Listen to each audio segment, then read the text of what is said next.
Hello friends, நாளைக்கு சோமவார பிரதோஷம் ஜனவரி 27ஆம் தேதி திங்கட்கிழமைக்கான சிறப்புகள் என்ன அப்படிங்கிறது நமக்கு பல பேருக்கு தெரிஞ்சிருக்கும்.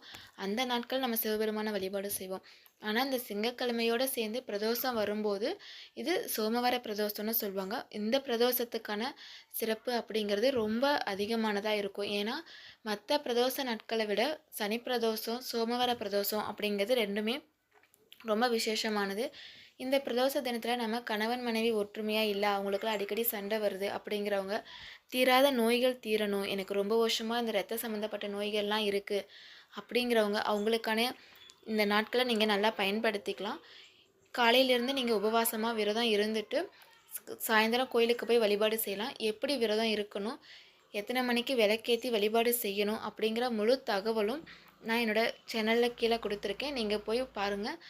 நம்ம சேனலுக்கு கீழே ப்ளே பட்டன் இருக்கும், அதை கிளிக் பண்ணி பாருங்கள். இந்த வீடியோ உங்களுக்கு பிடிச்சிருந்தால் லைக் பண்ணுங்கள், ஷேர் பண்ணுங்கள், கமெண்ட் பண்ணுங்கள். தேங்க்யூ ஃபார் வாட்சிங்.